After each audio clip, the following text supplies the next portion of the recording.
Excellent, perfect. And can everybody see my screen okay? Yes. Yes. Okay, excellent. So I'm skipping slide 1. Okay, so the CDBG program was authorized under Title I of the Housing and Community Development, or HCD Act of 1974, as amended. Regulations pertaining to community development programs are contained in Part 570 of the Title 24. The mission of the CDBG program is to promote the development of viable urban communities by providing decent housing, a suitable living environment, and expanded economic opportunities, principally for persons of low and moderate incomes. Under the CDBG program, HUD distributes, or the U.S. Department of Housing and Urban Development, or HUD, distributes funds each year by a formula that considers population and measures of distress, including poverty, age of housing, housing overcrowding, and growth lag. The CDBG program allows grantees to determine what activities they will fund as long as they meet certain requirements, including that each activity is eligible and will meet one of the 3 broad national objectives of the program. The first national objective is benefit to low and moderate income persons. That is, people with incomes below 80% of the area median. The second national objective of the CDBG program is the prevention and elimination of slums and blight. This objective can be met by either addressing the blighting conditions in an area that meets the state and local definition of slum, blighted, deteriorated, or deteriorating area in HUD's criteria for a blighted area, or by eliminating an imminent hazard on an individual structure in any location. The third objective is meeting urgent needs. Often it's used as a response to a natural disaster. An urgent need is defined as a serious and immediate threat to the health and welfare of the community or recent origin, and with no other funding available to remediate it. And a good example is the coronavirus pandemic. These are some of the activities that are not eligible for CDBG funding. These include buildings for general conduct of government, general government expenses, political activities, furnishings and personal property, income payments. These include direct cash payments or stipends, new housing construction, except by community-based development organizations, operating and maintenance expenses, religious activities, and finally, equipment, unless it is affixed to the facility grounds. Okay, so the City of Seaside has participated in the CDBG program since its inception in 1974. As a participant in the CDBG program, the city is required to prepare and adopt the following documents. A consolidated plan to assess the city's affordable housing and development needs, and to develop data-driven funding strategies and program goals. A consolidated plan must be adopted every 5 years. Our current plan was adopted in 2020, amended in 2021, and is good through 2024. 2, annual action plans. The consolidated plan or the 5-year plan is carried out through annual action plans, which provide a summary of the specific activities and resources that will be used each year to address the needs and goals identified in the consolidated plan. An annual action plan must be submitted to the U.S. Department of Housing and Urban Development on or before May 15th each year. Number 3, consolidated annual performance and evaluation report. It is CAPER, which is the year-end report for the CDBG program, which the city must submit to the U.S. Department of Housing and Urban Development on or by September 30th, following a 15-day comment period. The city reports accomplishments and progress towards meeting the goals in this report. And number 4, analysis of impediments to fair housing, or usually referred to as AI. It is part of the consolidated plan, or as part of the consolidated plan, the city is required to conduct an analysis of impediments to fair housing, to review laws, regulations, conditions, and other possible obstacles, both public and private, which could affect the individual's access to housing in Seaside. And last but not the least, the city must adopt and follow a citizen participation plan, which sets forth the city's policies and procedures for citizen engagement and participation. Think of the citizen participation plan as a standard operating procedure document, which the city shall use when considering developing, amending, and adopting the plans that are listed above. Our current citizen participation plan was substantially amended and approved by the City Council late last year in December 2021. And it's one of the documents that can be updated on as needed basis. Whereas the other documents listed atop have to be updated on a frequent basis. Okay, so the city of Seaside operates its CDBG program under a 2-year application and funding cycle. Although the city approves funding for a 2-year period, the city is still required to put together an annual action plan each year and submit it to HUD for review and approval. Usually it's done through 1 or 2 meetings through CDAC, and then it's taken to the City Council along with a 30-day public review and comment period. The city's program year or fiscal year begins on July 1st and ends on July 30th. The city solicits applications through a formal process called Notice of Funding Availability. It's usually a comprehensive document that the city makes available for potential applicants to read through, understand requirements, and then respond to the city's request. So in addition to meeting the national objectives, all proposed activities that are funded by CDBG funds must also meet consolidated plan goals. So the consolidated plan is a document that the city puts together and approves and adopts. It's the 5-year strategic plan. In our current consolidated plan, these are the goals that are listed. Access to community services, usually this is met through the provision of community and public services, provide quality infrastructure, improve accessibility for persons with disabilities, promote beautification, and assist micro-enterprise businesses.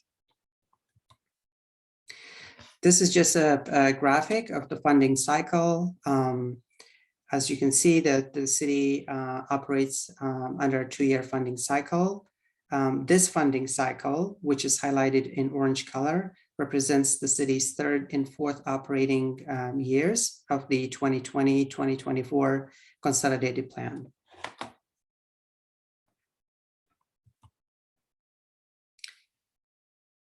Okay, so again, the city solicits applications on a 2-year basis through a process called Notice of Funding Availability. It's a comprehensive document that the city usually makes available sometime in November, and followed by a month-long application window. So our current Notice of Funding Availability was for fiscal years 2022 and 23 and 2023 and 24, so 2 years. The city issued NOFA on December 1st, we did broader outreach and we published a notice regarding the NOFA in Monterey County Weekly on November 25th. And then we also held a pre-proposal workshop or applicant workshop on December 10th to clarify any questions and go over program regulations and project eligibility. So during this upcoming funding cycle for 2 years, we anticipate receiving approximately $375,000 from the federal government. And plus, we anticipate receiving $105,000 from program income. The program income portion is derived from the Embassy Suites lease. That land was acquired with CDBG funds, and then when the hotel was built on it, the rent money is now a part of the CDBG program. So we anticipate receiving a total of $480,000 per fiscal year. And this amount is usually split in the following manner. So 15% of the $480,000, or approximately $72,000, gets allocated towards public services, which include the after-school programs and in other similar activities. 20% of, or $96,000 of the $480,000 will be allocated towards program planning and administration, which is usually CDBG staff overseeing the program and other operational costs in order to run the program. And then the remaining funds, which is the larger portion, which in this case, $312,000, will be available for funding public facilities and infrastructure projects or capital improvement projects. So we estimate receiving $480,000 per year. And then HUD will announce the actual allocation sometime in March. That may give us a clear idea as to what these amounts will look like. And that could potentially change too within the next couple of months or prior to the city executing a contract with HUD. It's not atypical, it changes quite frequently, those numbers, but don't fluctuate a lot. They usually remain in the same neighborhood. Okay, so in response to the city's NOFA, the city received 6 public service grant applications and 6 public improvement project applications. This screen, that slide includes the 6 public service applications that were received. The last one on this list, the Girls Inc. of the Central Coast submitted their application a little after the application or past the application window, and a letter of explanation for that late submission was included in the packet for this committee's consideration. All of these are return subrecipients with the except of Gathering for Women. They did apply last time around, but were not awarded any funds. So they are participating for a second time. But as you can see, the total public service funds requested far exceed the anticipated available funds per year. So there will need to be some adjusting on the committee's part. And then also I want to note there were three of our current subrecipients, including Community Partnership for Youth, Village Project, and Palenque Arts that currently receive funding, did not turn in their applications. And the reasons provided were either the process being too cumbersome for them, or they had funding from other sources, or they just simply failed to turn in their application by the deadline. The staff did encourage them, just like with the Girls Inc. of the Central Coast, to still go ahead and submit their applications in an explanation for late submission for this committee's consideration, but we did not receive any applications despite encouraging them. So moving on to capital improvement grant applications. Again, we anticipate receiving approximately $312,000 or having $300,000 available per year for capital improvement projects. These are the entities, the 6 entities that applied for funding, and their requests, of course, far exceed the amounts that we will have available, especially during year 1, because number 4 through number 6 are not requesting funding during the second year of the funding cycle, but just the first year. Okay, so the first step in reviewing applications per CDBG regulations is for staff to screen applications for CDBG eligibility. The things that we briefly touched on, the screening against national objectives, the screening against consolidated plan goals. Staff did that staff recommend considering all proposed projects for funding except the 2 that are listed on the screen. In the reasons, detailed reasons for each of these were included in your staff packet, but I'll just read a summary. So the first project, the Monterey Peninsula Unified School District, the community mural, they're requesting $58,000. Staff don't believe this project to be responsive to the national objective under which the applicant has submitted their proposal, which is aid in the prevention or elimination of slums or blight. So the focus of activities under the aid in the prevention of or elimination of slums or blight is a change in the physical environment of a deteriorating area.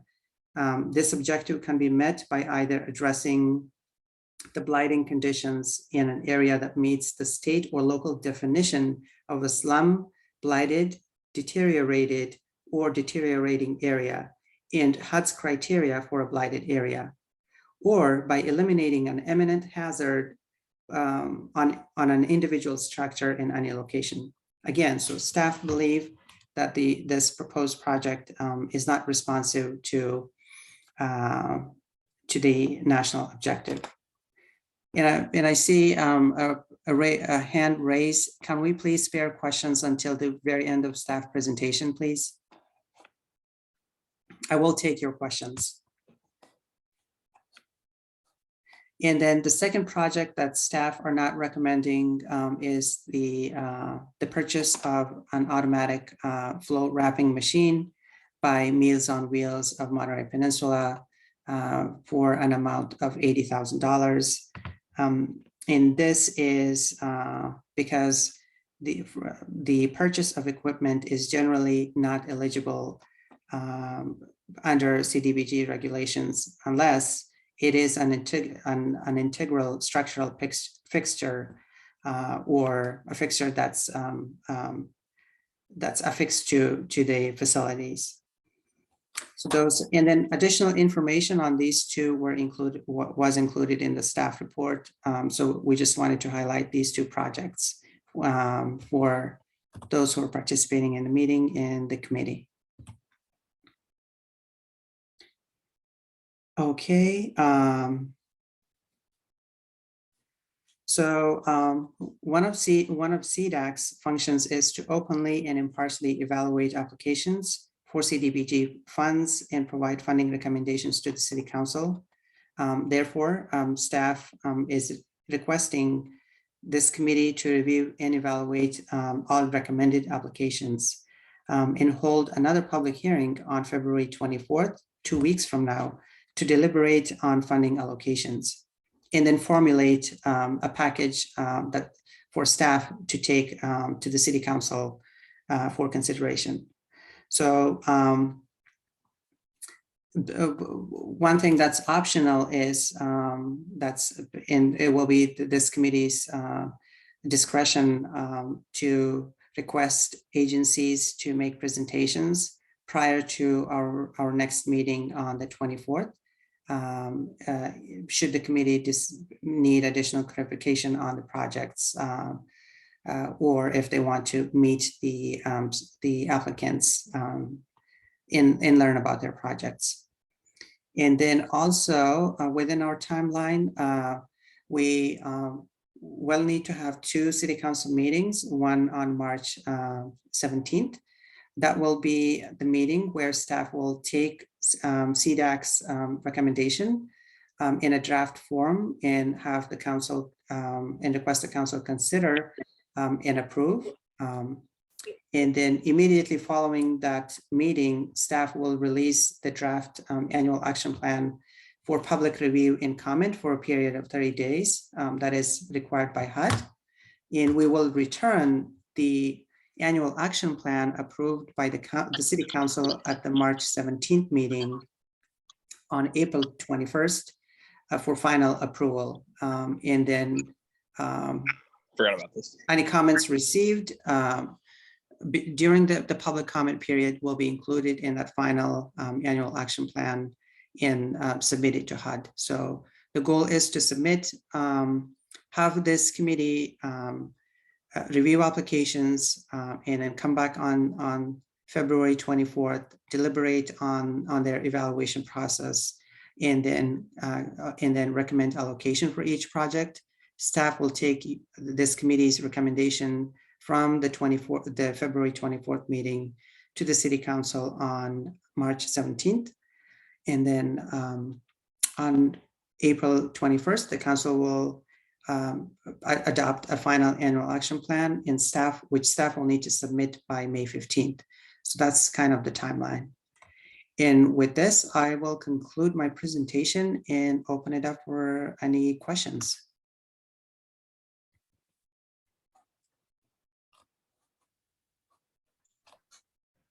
So I have a question.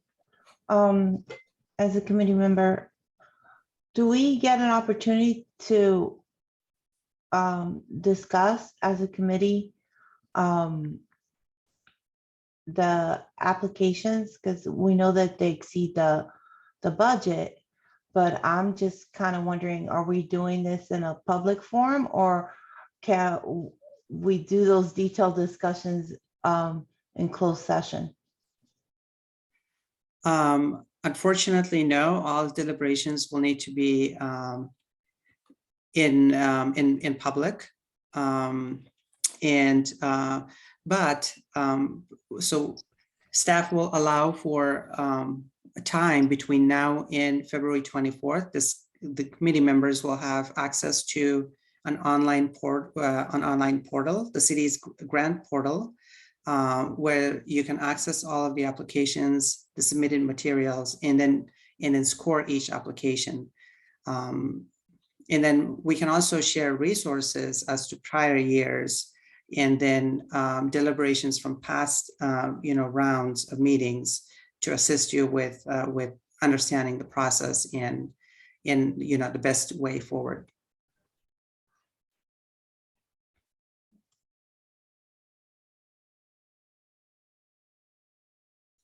Am I clear in my answer? Do you still need more information? Yeah, you're clear. Can we go back to sharing the screen on the slide, or you identify to the recipient, to the grant request that didn't meet the criteria to qualify for the funds?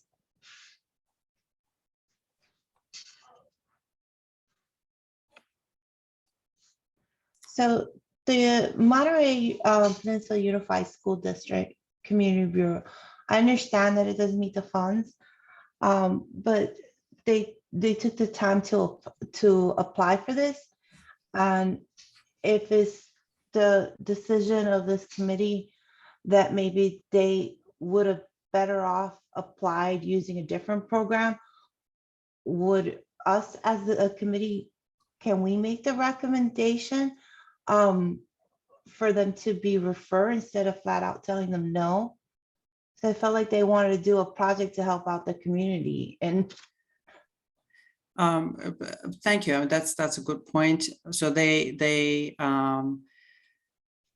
were awarded 2 grants last time around for community garden and based classroom, and then as well as the renovation of a construction or trade classroom facility.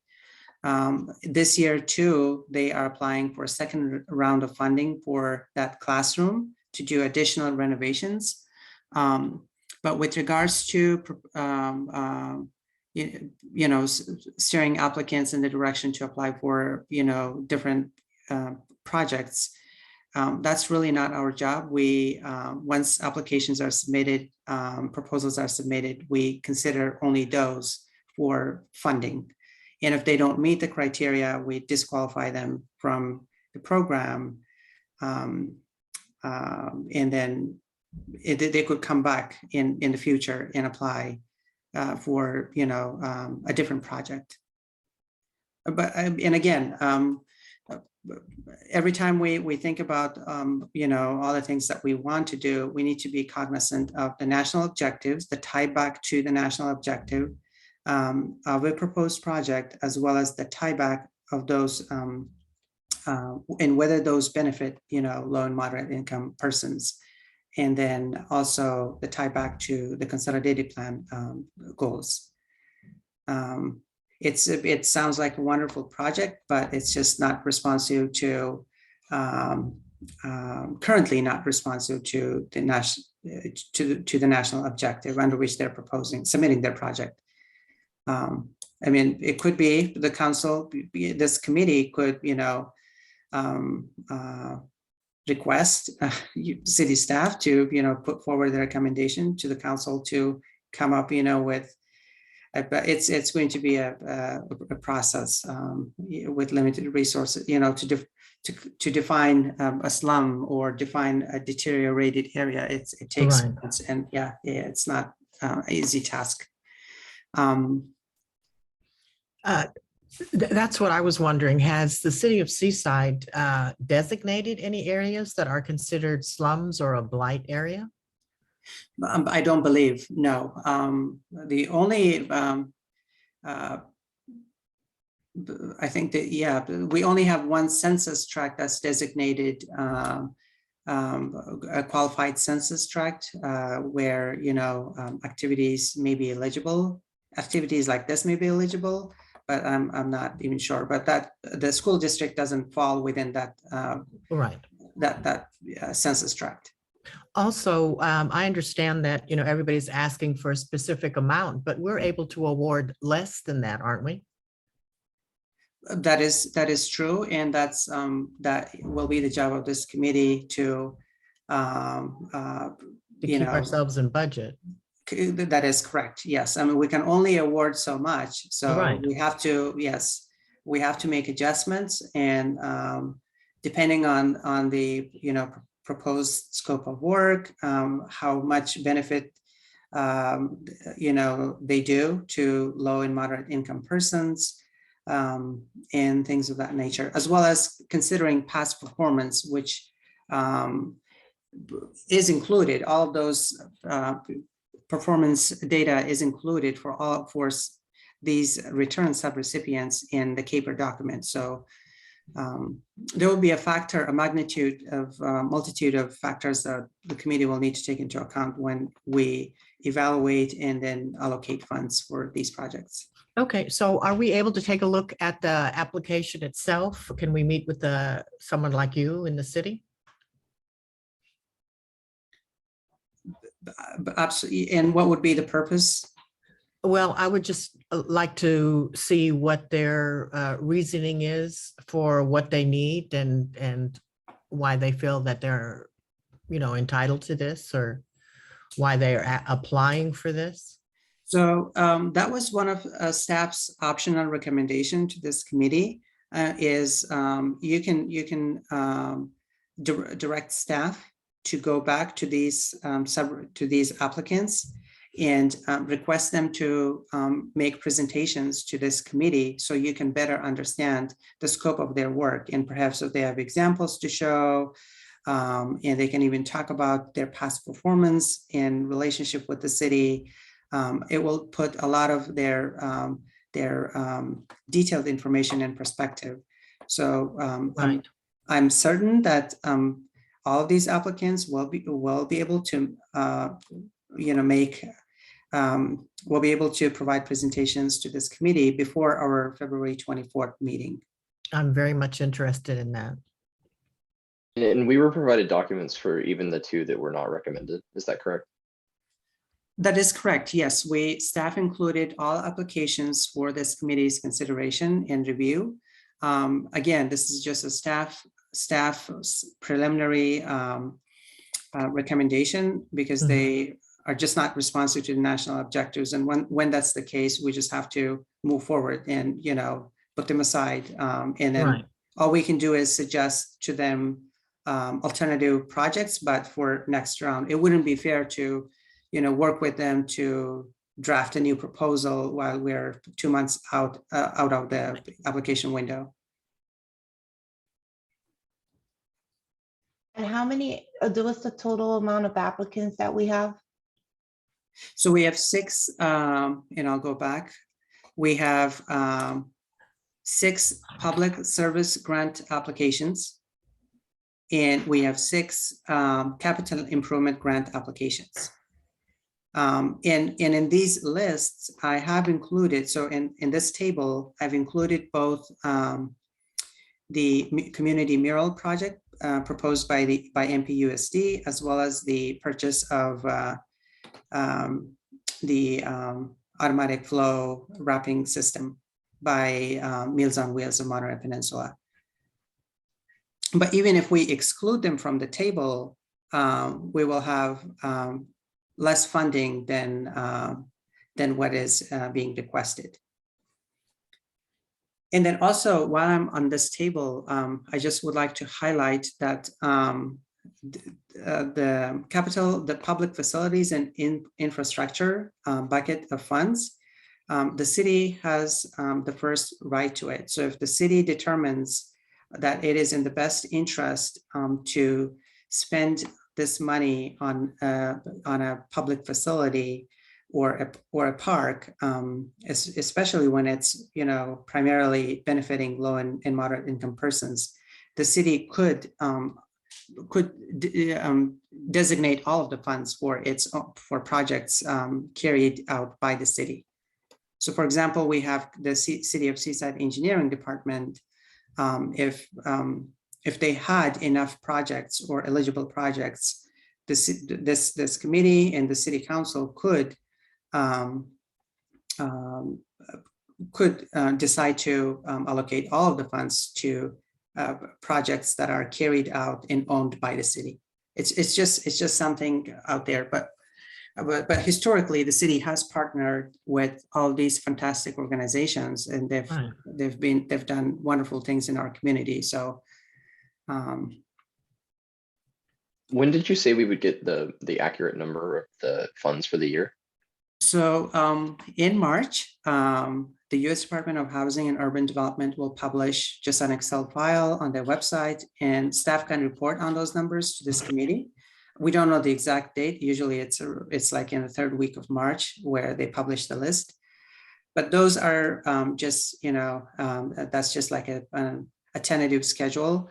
The actual numbers will be included in a contract that HUD will send the city sometime in August or September. Okay. And Madam Chair, it looks like we have a few questions in the chat box. And then we may also want to, because this is a public hearing, we may need to open this for any public comment. Okay. I'd like to open this for public comment. Is there a second? Second. Okay, who is first? I will need to unshare my screen at this time so I can see any raised hands, if that's okay, Madam Chair. Yes, please go right ahead.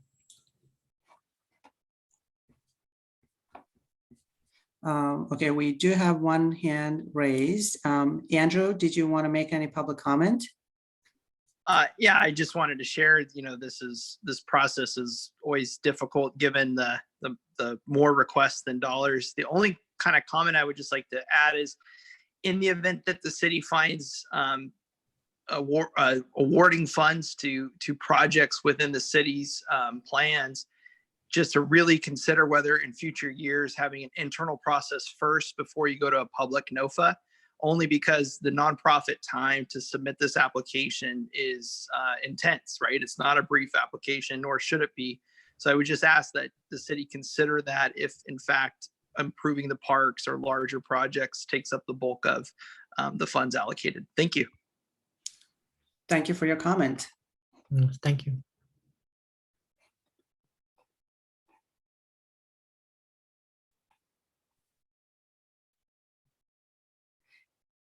Kelly, I know you had a question. Would you mind just speaking and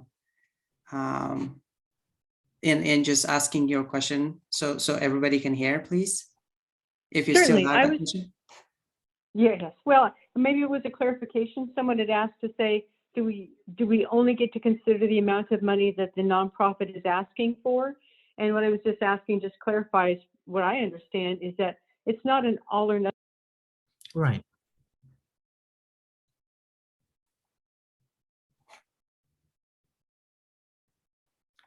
Kelly, I think you I accidentally think you muted you yourself. muted yourself. Yeah.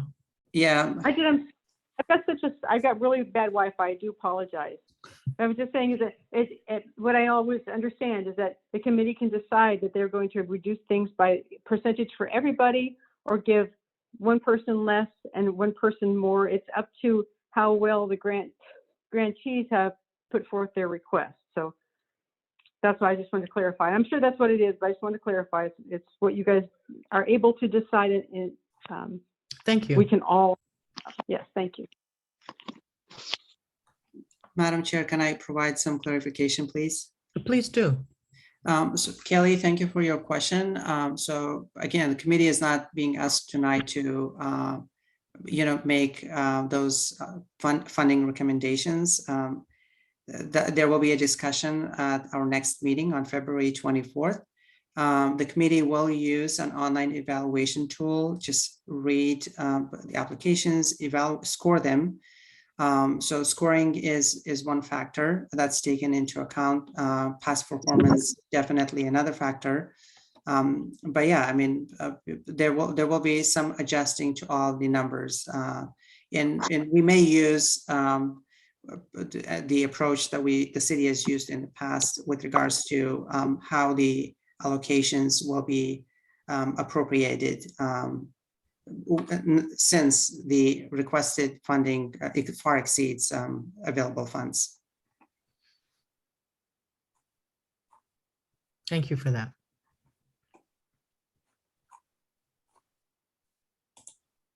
I see Miss Patty Fernandez has her hand raised.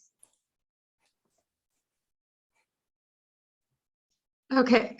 Hello, good evening, everyone. My name is Patty, and I just wanted to say thank you for the opportunity to at least be able to apply. I know that you guys are still reviewing the applications, and I know that we didn't submit the application on time due to me being out with COVID. So my daughter got it at school in December, and everybody in the family received it. And so I just wanted to say thank you, at least, thank you for the opportunity to at least, submit it. So really appreciate that. Thank you for that. Do you see anyone else? I don't see any other hands raised. And members who have already spoken, if you can please lower your hand. I'll try to do that manually on my end. Thank you. So I would like to make a request because I'm interested in in knowing if we could actually hear from each of the groups that applied. I believe it's 12 of them.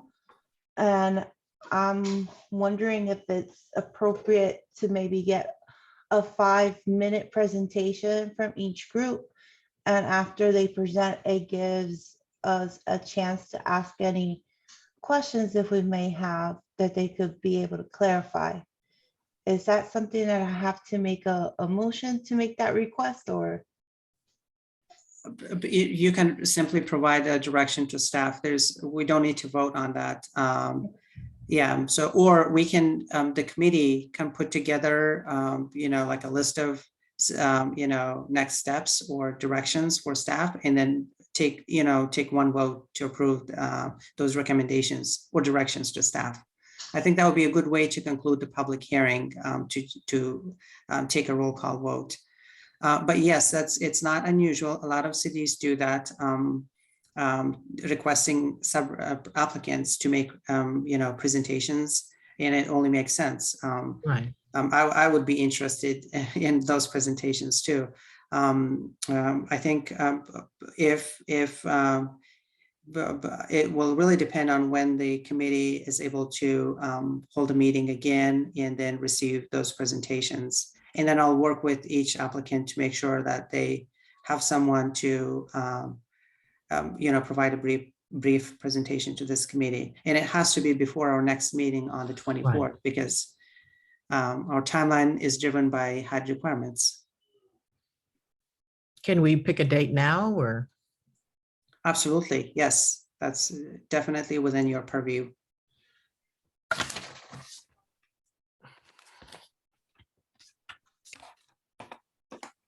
So I'm thinking next week. What does everybody else feel?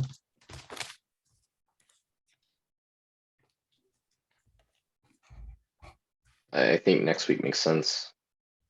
Yeah, we have to do it as soon as possible. What do you think, Diana? So I had a recent loss in my family. I know that I fly out on the 12th and return back on the 18th. I will have Wi-Fi as long as it's not on the day I'm actually flying.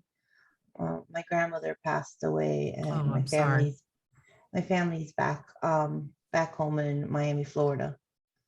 Okay, so you'll be able to join us on Zoom? As long as it's on Zoom. The presentations will be on Zoom, and hopefully they won't last more than an hour. I'm hoping, or maybe an hour and a half if we give everyone 7 to 8 minutes. Some presentations may not take as long as some of the capital improvement projects. And then what time are you flying back next Friday, the 18th? Oh, I get back late in the evening. Could we So, do sometime in the morning, early afternoon? Well, I just have to pay attention with the time change because that's Eastern time Mhm. on Okay. the East Coast. I was thinking of the 16th. Do you know what your activities are going to be? The 16 actually works good Okay, for me because All we're right. ahead on the East Coast, and that's the actual date of the very early in the morning. yeah, I was So- thinking in the evening, about 6 o'clock our time, which would be, I guess, 9 p.m. your time, and if you're on the Yes. East Coast. And I'll be fine because I'm on this California schedule. Okay, I understand. Does that work for you, Trent? Yeah, that works for me. Madam Okay, Chair, I know it works for this committee. I'm just concerned that some of the applicants may not have enough time if I notify them tonight. But if that's the will of the committee, then we can go with that date in 6 p.m. next Wednesday. I'd like to start with that. If we have a lot of applicants that are totally unable to make that, of course, we'll be as flexible as possible. But, we're on a tight time schedule. Absolutely. And I definitely want to hear a presentation from everyone. I think 5 minutes is good. If would you be the one contacting everyone to see if that's possible? Absolutely, yes. I'll be facilitating that process, and we'll probably have just a special, it will be a special meeting. And it's just a brief agenda, so, but I think it should work, and some of these agencies have more than one person to hopefully be able to provide a brief presentation. Yeah, I was hoping if we make it in the evening, that might make it easier for everybody to do that. If everybody thinks we should do it during the day, anybody who's here, this is your time to speak up. I think in the evening works. What I'm concerned is the amount of time that we give each one to present. 5 minutes is kind of like short, but there's 12 people. And if we want to ask questions, that's going to add on to our meeting. So we're looking at probably like a 2-hour meeting. We put all 12 participants at the same time. I don't know how everybody's following day looks. Maybe we could do the first 6 on the 16th and then the other 6 on the 17th. I'm fine with that. Because that way it gives them a chance so we could be more flexible. Maybe 7 minutes for their presentation might be more appropriate than limiting them to that 5 minutes. And it gives us enough cushion to ask questions if we split them up into 2 special meetings. Yeah, if we make it 7 minutes max, and not everybody's going to take the full 7 minutes, but like you said, we do need to have time to ask questions. I see a hand raised. Andrew? Andrew? I think you're muted. You're muted, Andrew. Sorry about that. In similar, like with the county and city of Salinas, this is a good practice. So I strongly encourage it. The suggestion I would have is just be very specific with the presentation parameters. Otherwise, you'll get a lot of background information on the organizations, and it can derail a little bit. As well as a participating organization, it's really helpful for us just to tailor those 5 minutes to exactly what you'd like to know about our project. Yeah, I personally think 5 minutes is good, but I do want to have time to ask questions. I'm very interested in what the details of what you plan to do with the funds, should you receive them, and what made you apply, your past performance, if there is any. And I would actually like to know if any of the groups that applied, if they're able to be a little bit more conservative with what they originally proposed with. That's good. That would be good feedback for us to know as we're making decisions. That was very good. Yeah. These are all Andrew, excellent points. Thank you, Andrew, and thank you, committee members. These are all great points. And I think splitting public service and the capital improvement project presentations between 2 days makes perfect sense. Probably 1 hour each. And I think that's a good way. And then, jam packing all 12 presentations and mixing public service with capital improvement may not be a good idea. So thank you. I like that suggestion. Okay, let's pick 1 day for each category. So it looks like we liked the 16th at 6 p.m. next Wednesday, maybe for public services. Okay. And the 17th at 6 p.m. again for capital improvement projects.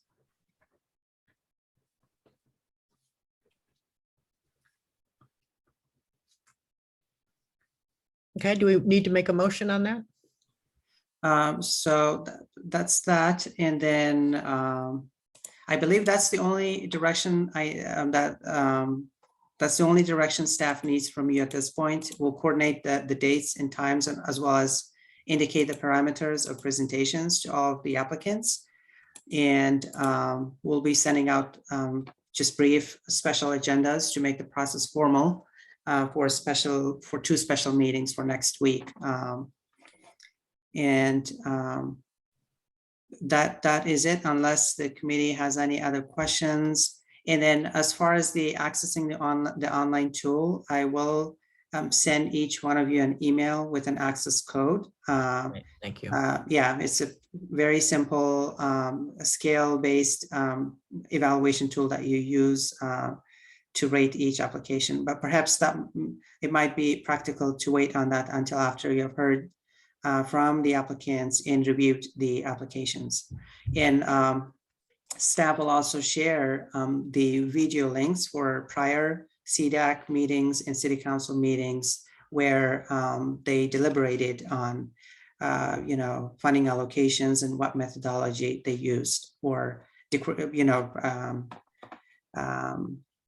distributing funds. Okay, I see that we have Kelly who said that with legal services for seniors that the 16th works for them. Yes, and also, yeah. Well, hopefully they will all be able to make these dates because, and I'm sure they will understand that we are in a time crunch too, and we are bound by a timeline here that's driven by HUD. Yes. So how much weight are we putting on the presentations? Like if someone was, unable to attend because it's a pretty tight timeline. I wouldn't want to eliminate anyone because they were Mhm. not able to attend. Okay, what I was But thinking as well. of course, it's always better when you can give a presentation so that we can ask questions and know a little bit more about what's going on with your company and why you want this particular amount of money. So I have a suggestion. If there's any case that is too short notice for any of the applicants and they can't make it to one of the scheduled meetings that's dedicated for them, so we could hear back and ask questions, to still give them the opportunity with technology that they could submit maybe a video to share just the details of their particular project. At least we could get that information. But I'm pretty sure that, they've taken this time to work on this, that they're gonna come in person or send somebody. Yeah, I Um, think if they submit a video, we would still have to see it on that night. What do you think, Nori? Yeah. Madam Chair, so two things, presentations. So the NOFA set the parameters for this whole process. We applicant presentations were optional. We had indicated that the committee may require presentations. So they were not like a mandatory factor of the application process. Right. The other thing the committee may consider is if someone, let's say, is not available on the 16th, and if only the 17th works for them, that we consider that we consider them on that date. And the vice versa, if someone from the 17th, if the 17th absolutely doesn't work for them, that we allow them to present on Absolutely. the. I As long as haven't- we have that six split, that would be okay then. I have no problems with that at all. Is that something you and the staff will be handling? Absolutely, yes. And then again, we'll be pushing out an agenda with those who are presenting hopefully by early next week on both dates. And then I just asked the committee to please review the applications as soon as the agendas are published, to review the applications ahead of the agency presentations, because it will help inform the process much more. Because they have taken the time to provide a lot of details in their applications, Application, yeah. which were included in your agenda packet, by the way. Okay. So I have the direction, I think. So 6 applications on the 16th at 6 p.m. The capital improvement projects applications on the 17th at 6 p.m. And all I need is a roll call vote and a first and a second, and then we can move on to the next item unless the committee has any other questions or require any other clarifications. I'm good with where we're at. I move to go ahead and vote on this. Anybody want to move to? I'll second that. Can we have a roll call vote, please? Yes, I vote aye on that. Diana, Aye. Trent, Aye. Excellent. So motion passes unanimously. Thank you for that direction. Okay, so our next item, Madam Chair. do we have any reports from the committee members? At this point, I don't have a report. Do you, Diana or Trent? I don't. Trent, is that there anything works. you'd like to report? No, I don't have anything right now. Okay. I'd like to move on to 9 reports from staff. Just a couple of things, Madam Chair, and committee. I believe our commissions in committees in boards handbook is being revised and approved by the City Council. City Clerk Dominique Davis will be including the revised handbook in one of your packets, hopefully in the near future. Again, just reading material for your awareness and reference. And then also, we will at some point need to, it's really not a report, but I wanted to just bring this to your attention. We need to work on a CDAC work plan for this upcoming year, or maybe a 2-year plan, which the city has, CDAC has historically done, just to maintain a calendar so that the committee has awareness of when, certain business matters need to be handled. And perhaps maybe staff will present a draft and then seek the committee's help in fine tuning it. That's one thing. And then staff are also working on 2 other policy documents for the program. One is just a CDBG policies and procedures document that HUD requires each jurisdiction to have in place. It's just a detailed document that, customizes CDBG regulations for the city, as well as staff plan on working on a labor compliance manual for construction projects. So all construction projects are subject to labor compliance regulations, the Davis-Bacon Act. Or most construction projects. So we're hoping to bring those forward in the near future and request your help on fine tuning those documents and getting them on the way for approval by the City Council. I just wanted to ask, we were originally given a draft of the membership handbook. Is this different from what Dominique is working on, or is this the same? Correct. Yes, CDAC is a little different. It's not a charter commission or committee, meaning it's not codified in the municipal code. It's just a standalone committee that was established in the 70s, right along the inception of the CDBG program, and all along the criteria, like the roles and responsibilities of CDAC and the appointment process were part of the citizen participation plan. But what CDBG staff did last year was to take that out of the citizen participation plan because it was not intended to be there, and to put them in a standalone document that we can always refer to and modify. Because those adopted documents that I showed on one of the slides, like the annual action plan and the citizen participation plan, if we want to change them, we have to go through a HUD requisite process. Usually it requires public hearing. We have to put the documents out for public review and comment. So we just thought it would make sense to have a standalone guide for CDAC.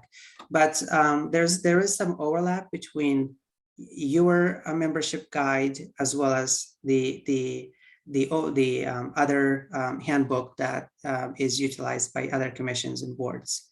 There's definitely overlap. Okay. Yeah. And with that, yeah, I don't have any more staff reports or updates. Okay, at this point, I make a motion to adjourn the meeting. A second. And can we have a roll call vote, please? Okay, I vote aye on that. Diana, Aye. Trent? Hi. Excellent. So it Perfect. is. Thank you so much. Okay, so before we end the Zoom call, just a reminder, so next two meetings next week, this on the 16th and 17th, and then we'll have a follow-up meeting on the 24th. And with that, thank you, everybody, for participating in today's meeting, and I apologize for the hiccup with the Zoom license issue. Hopefully that won't repeat next time. Thank you all and have a good night. Thank you. You'll be Thank you hearing so from much. me, Nori. Bye. Have a good day. Bye. Bye-bye. Bye-bye. Bye.